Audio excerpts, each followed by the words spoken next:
Olá galera do YouTube, tudo jóia com vocês? Pois bem, vamos iniciar mais um vídeo aqui no canal, nessa pracinha que faz um tempinho que a gente não vem aqui para gravar, para apresentar alguma coisa, para abordar alguma matéria, com o mato alto em virtude das chuvas que não dão trégua e também acabam aí impedindo algumas gravações externas, mas hoje o protagonista nesta pracinha do vídeo de hoje é o meu Fiat Uno 1000 Electronic ano 93, modelo 94, que vocês já conhecem aqui no canal, carinhosamente apelidado de algodão doce, sujinho, faz tempo que eu não mando lavar esse carro, né? Mas hoje eu quero trazer um tema para vocês que é muito corriqueiro, é muito comum que as pessoas falem sobre o Uno, que é sobre o engate das marchas. O Uno realmente tem o engate das marchas prejudicado? É crônico o tal problema da terceira marcha arranhar, né, ou pegar, raspar e assim por diante? O engate das marchas do Uno realmente é deficiente? Tem outros problemas? Há formas de atenuar essa situação? Então eu quero falar um pouquinho sobre essa questão do engate das marchas, um pouquinho sobre o sistema de transmissão do Uno nesses próximos minutos e gostaria muito que vocês viessem comigo nesse bate-papo. Bom pessoal, estando dentro aqui do Uno agora, né, nós podemos falar um pouquinho sobre essa questão aí do engate das marchas. A gente sabe, né, que o Uno, quando começou a ser produzido aqui no Brasil, quando ele foi lançado no Brasil, né, ele era um veículo que tinha um câmbio de 4 marchas à frente e depois de algum tempo passou a ter um câmbio aí de 5 marchas à frente, como é o caso do meu, que é o 94. Então, a gente sabe, né, e é muito comum o pessoal brincar, falar do engate das marchas dos câmbios mais antigos da Fiat, que eles são um pouco deficientes e, naturalmente, as pessoas muitas vezes não sabem o porquê isso realmente acontece. A grande realidade é que essas transmissões mais antigas da Fiat, elas têm realmente um problema crônico, eu não sei se é exatamente um erro de projeto, mas é um problema crônico nos sincronizadores, ou seja, naquelas peças, naqueles elementos, né, responsável pela sincronização das engrenagens quando você troca de marcha. Para você entender um pouco mais disso, é interessante que você procure algum vídeo, aí, alguma animação no YouTube, tem diversas, você pode escolher ali a que mais for clara para você, né, de como funciona um sistema de transmissão e vocês vão entender como é feita a troca de marchas, assim por diante. Mas, em suma, no caso do Uno, existe esse problema crônico de fato com os sincronizadores, que é um problema, indiscutivelmente, que a Fiat demorou muito para resolver. Tanto que, né, que é possível que a gente possa aí, afirmar que este problema das marchas seriam um pouco ruins de engatar no Uno, né, é uma herança, né, do seu antecessor, do precursor inclusive da Fiat no Brasil, que foi o 147, que já tinha esses problemas. Claro que com o passar dos anos isso foi melhorando, mas na década de 90 não há dúvidas ainda de que a Fiat tinha muito o que melhorar na precisão do engate das marchas, né? Então é justamente por isso, né, que o carro já teve a fama, né, de um mau engate, de um engate impreciso das marchas. No entanto, nós não podemos nos amparar apenas e tão somente no problema crônico dos sincronizadores. Uma vez que, como todos esses carrinhos que a gente está falando, esses uninhos, já tem pelo menos 20 anos de uso, no mínimo 20 anos de uso, é natural que outros problemas também se manifestem, né, e agravem um pouco essa questão dos engates e automaticamente, né, a gente acaba sempre colocando a culpa no câmbio, que o câmbio é isso, o câmbio é aquilo, mas existem outros periféricos e outras situações que acabam agravando um pouco o quadro. Então, o que eu gostaria de trazer para vocês aqui são algumas dicas de itens que você precisa verificar, né, de pontos que também podem dificultar um pouco a troca de marchas. Por mais óbvio que possa parecer, né, eu já falei que o câmbio do Uno aqui é um câmbio de 5 marchas à frente, então, primeira, segunda, terceira, quarta, a quinta e aqui a ré, ok? Como na grande maioria aí dos veículos comercializados no Brasil, né? Mas ocorre o seguinte, o primeiro ponto que eu gostaria de frisar aqui, além do fator da transmissão aqui já comentado, é o seguinte: esses Unos mais antigos, até ali mais ou menos a metade da década de 90, ou pelo menos os 5, 7 primeiros anos da década de 90, o Uno ele teve diversos, né, sistemas de trambulador, né, que foram mudando com o tempo, mas parece que esse problema não era resolvido, né? Mas eles têm uma característica em comum. Todos eles são sistemas de varão, ou seja, existem varões de metal, né, de ferro, que ligam o sistema da alavanca de câmbio aqui do trambulador à caixa de marcha em diagonal, mais ou menos nessa direção. Se eu não me engano, tem uma imagem de quando eu gravei a troca de escapamento do Uno que mostra isso. Se ela for um pouco evidente, eu vou colocar aí para que vocês possam ver, ok? E ocorre o seguinte, esse sistema de varão, realmente, não que ele não seja confiável e tal, mas é algo que já foi substituído, né, por quase todas as montadoras, né, isso para não dizer a totalidade, né, por sistema aí de cabos, né, onde existem cabos que correm entre a posição aqui da seletora até a parte ali, ó a Fordona. Então, entre ali a parte da trambulação, que faz ali o efetivo engate das marchas na caixa de marcha. Então, o que ocorre? Quando você tem problemas no trambulador, ou seja, você tem folgas excessivas aqui nas buchas internas, nas articulações, isso vai variar um pouco de ano para ano do Uno, tá? Mas falando de forma típica. Quando você tem problemas na parte aí da transmissão, é natural, do trambulador, né? É natural que o engate das marchas fique prejudicado, né? Esse meu Uno, por exemplo, é nítido, né? Que o trambulador precisa de revisão e me parece que ele nunca foi feito.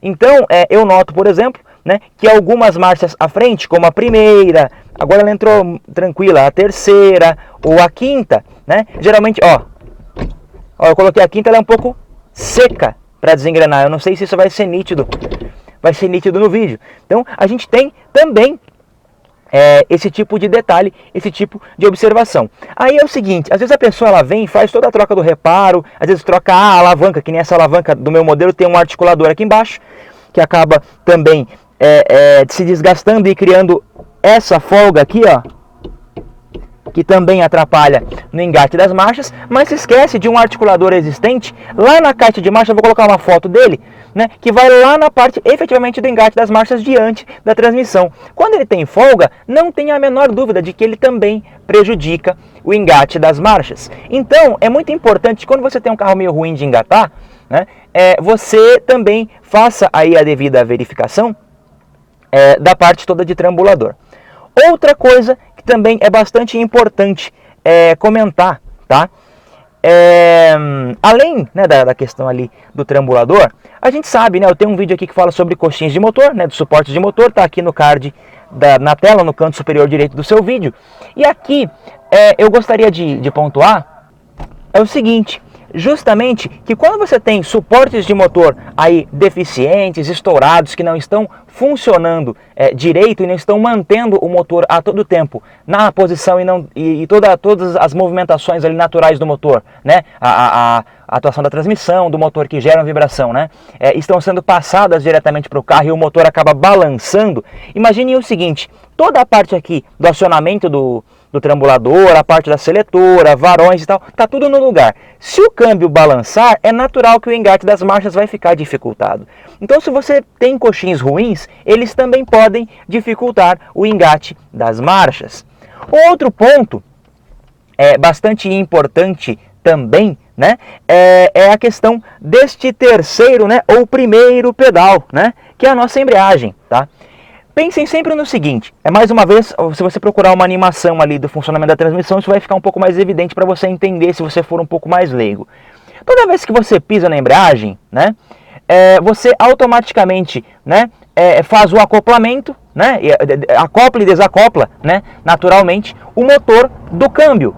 Então, se você tem uma embreagem que não faz, o conjunto, na verdade, de embreagem, né, que não faz esse trabalho da melhor maneira, com eficiência, naturalmente você terá dificuldades em engrenar uma marcha, porque naturalmente você não vai conseguir manter a velocidade, a rotação dos conjuntos alinhada para um bom funcionamento. Jordan, você está falando de rolamento, disco e platô? Também, mas um ponto que todo mundo não se lembra, né, é, por exemplo, do cabo de embreagem. Esse do meu Uno, acreditem, ainda é original e está em bom estado, né, mas a grande realidade é uma só.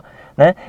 Se você tem um cabo mal regulado ou um cabo que a ação já tem um retardo, né, pela idade, se você tem algum problema no, entre aspas, garfo da embreagem, que vou gravar uma imagem ali e vou mostrar para vocês, né, que é aquele mecanismo, né, que transmite o movimento do cabo de embreagem para com a atuação do rolamento de embreagem. Então, todos esses pequenos detalhes, por exemplo, da embreagem, regulagem de embreagem, se a sua embreagem dá aquela patinada, o curso do pedal está um pouco irregular, tudo isso pode dificultar o engate das marchas. Isso é fato.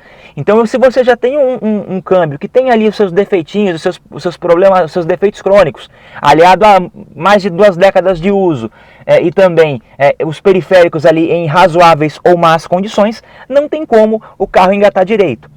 Agora, você fala assim, pô, Jana, eu comprei um carro desse, estou andando, cara, mas toda hora eu raspo, principalmente a terceira marcha, né, que é um negócio meio crônico para a linha Fiat, né, dessa época. Eu vou dar algumas dicas aqui para vocês, tá? Muitas vezes, quando você tem um trambulador ruim, você tem folgas laterais muito grandes na alavanca. E eu posso provar, porque esse daqui ainda precisa de revisão. Então vamos supor, eu coloco uma segunda marcha aqui, ó. Se eu fizer isso aqui, ó, isso aqui é folga. Se eu colocar uma terceira, que é uma marcha, ou seja, do lado oposto aqui, ó, a folga. Então, se quando eu for colocar uma marcha, eu não colocar justamente no ponto correto, que você vai acabar conhecendo o teu carro, né, ela vai pegar. Em vez de eu colocar, ao invés daqui, colocar aqui, ó, ela até engrenou a terceira, mas ela pegou um pouquinho. Você nota que ela tem uma dificuldade. Então, além da posição vertical, natural que você vai ter que fazer, você vai ter que entender também, né, a questão horizontal, né? É lógico que depois que você fizer a revisão do trambulador, você vai ter que reencontrar esses pontos por motivos óbvios da transmissão, né? Então, tem esse detalhe. Agora, Jordan, a minha terceira pega muito e mesmo fazendo isso eu sempre arranho. O que você faz? Você está em segunda, você vai passar para a terceira, põe em ponto morto, e depois você joga a terceira. Isso também pode facilitar um pouco a sua vida aí nesse sentido. Outra coisa, esse meu Uno adora fazer isso às vezes. Você para no semáforo, está em neutro. Aí você vai sair do semáforo, você vai colocar a primeira não entra. Ó. Então o que você faz? Põe em segunda, porque existe sincronizador em primeira e segunda. Então você joga a segunda e põe em primeira. Tá? São detalhes, né, para que você conviva com o lado crônico, com o problema crônico da transmissão do Uno mais antigo. Tá? Um outro detalhe que eu não falei ainda sobre as manutenções é o seguinte: se você tem um câmbio com a lubrificação ineficiente, ou seja, com óleo abaixo do nível, óleo que está há 500 anos ali na transmissão, isso também dificulta e claramente acaba prejudicando, né, o uso do câmbio. Então, é aquela coisa, confira o nível de óleo de câmbio do teu carro, né? Confira também a questão de semestres, eletrizeta, se está tudo bem, se não tem nenhum ruído, alguma coisa fora do normal, ainda que seja uma possibilidade um pouco mais remota, né?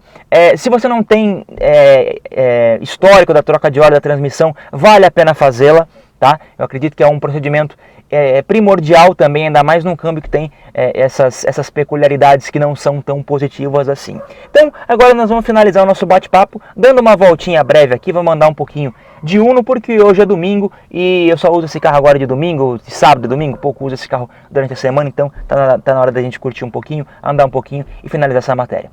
Bom, galera, eu estou saindo justamente do local aqui onde nós estávamos conversando já, e aí eu vou até mostrar algumas trocas de marcha exatamente naquelas dicas que eu havia pautado anteriormente. Então eu acredito que vocês estejam vendo pelo menos o básico aqui da alavanca de marchas. Então olha, eu vou engrenar, então eu jogo segunda, coloco primeira e saio, né? Tá livre? Tá limpo? Tá, então beleza, a gente sai. Ó, troquei pra segunda e tudo bem. Então, como eu disse, né, é um câmbio que, por ter esses problemas, é um carro antigo, né, o câmbio é derivado, querendo ou não, do 147, você viu, eu joguei segunda e primeira de novo para poder atravessar aqui, ó. Primeira tem que esticar um pouquinho, que a primeira é curta, segunda. Então, como eu disse, como é um câmbio antigo, de concepção antiga, é natural, né, que a gente acabe tendo, né, que conviver com esses pequenos problemas crônicos. Mas isso não significa que o carro vai ter 1001. Você tem que conviver efetivamente com um carro que seja difícil de você se locomover, por mais, né, crônico, a terceira.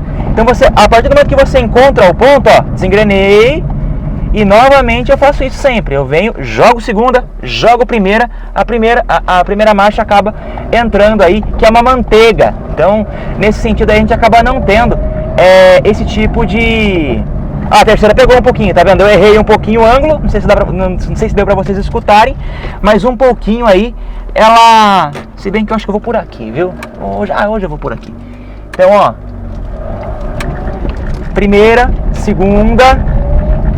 E aqui eu até posso desengrenar, né? Como as marchas do Uno são bastante curtas, né? Por mais que a gente tenha controvérsias entre usar o neutro e não, e a minha ideia aqui não é polemizar ou algo nesse sentido, mas é fato, né, que que o ponto morto muitas vezes no Uno é bastante bem-vindo, né? Eu já passei com vocês aqui no sentido contrário uma vez no vídeo sobre o carburador. Eu vou colocar no card. Eu estava subindo essa ladeira, hoje eu estou descendo a ladeira com vocês.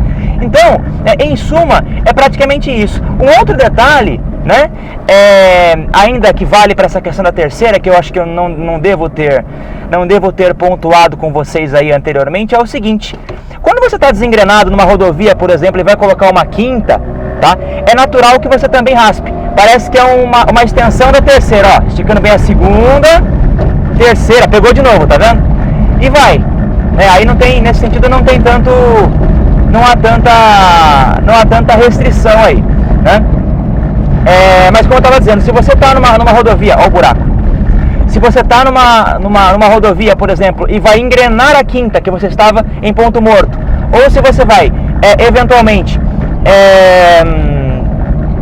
desengrenar a quinta, você vê também que a alavanca fica pesada. Para você engrenar, ela raspa, e para você desengrenar, ela fica um pouquinho pesada. São coisas que você também pode corrigir muitas vezes com o acerto no trambulador, tá? Mas isso também é aquela história, né? Depende muito da condição aí geral da transmissão.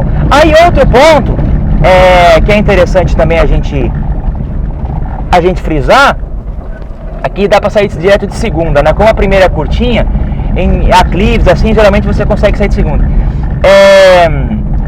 Um outro detalhe que as pessoas podem estar se perguntando é o seguinte: se o problema é crônico nos sincronizadores, se eu mandar abrir o câmbio e fizer um serviço ali de revisão e tal, automaticamente eu não teria uma melhora, né? Se fizer uma revisão, até pode melhorar. Mas só que assim, 100% eu acho muito difícil ficar pelos problemas crônicos, tá? O serviço da pessoa, daquele reparador, pode ficar muito bom. Mas é aquela história, né? É um problema que com o tempo pode ser aí que volte. Então, se você tem um câmbio com muitos problemas, que não engana direito, vale uma revisão. Se você tem um carro com uma quilometragem muito alta, vale uma revisão. Mas você não pode colocar toda a tua confiança aí nessa questão. Eu quero ver se eu consigo engrenar todas as marchas ali na frente para poder fechar com vocês. Aí, pessoal, saída de semáforo, ó, primeira estiquei um pouquinho, segunda entrou tranquilo, eu coloquei a primeira direto, ó, terceira. A terceira geralmente eu dou uma esticadinha para entrar com a quarta um pouco melhor, ó. Terceira, quarta, normal. Aí eu venho e jogo quinta. No meu caso, eu jogo a alavanca bem para minha direita, né? Porque geralmente eu já notei que com as folgas do trambulador, essa é a melhor posição que eu tenho para engrenar as marchas, né? E tem um semáforo ali, eu queria esticar para que vocês vissem por mais um tempo, para poder mostrar uma redução, mas o semáforo abriu, então é ótimo. Mas ó, eu ainda sigo em quinta, né? Vou ser obrigado a trocar de faixa, mas o outro fechou, então não adiantou nada, né? Mas, em suma, e o cara da moto foi. Então, mas como eu vinha dizendo, né, um outro detalhe, né, uma coisa que eu acredito que não há tanto problema, né, é com as reduções de marchas. Excetuando de quarta para terceira, dificilmente o meu pega. Bom, mas em suma, era mais ou menos isso aí que eu queria apresentar a vocês, né, pontuar com vocês aí acerca da transmissão do Uno, que tem ali os seus defeitos, que tem ali as suas deficiências, mas vocês podem ter certeza que ela não desabona, né, o fato do carro ser bastante guerreiro, do carro ser bastante divertido de ser dirigido, mesmo não sendo tão confortável, não tendo toda aquela potência. Então saibam, né, que por mais que essa transmissão realmente tem ali os seus problemas de nascença, isso não desabona e também não faz do carro menos divertido, tá joia? Então, se você gostou do vídeo, deixe seu like, se inscreve no canal e clique no sininho para saber toda vez que o Uno e outros carros apareçam aqui em dicas, impressões e manutenções. Aliás, tem muita coisa a ser mostrada do Uno, se Deus quiser, em 2022. Lembre-se que é sempre um grande, de quarta para terceira, um enorme prazer tê-lo aqui. Um grande abraço e até o próximo vídeo.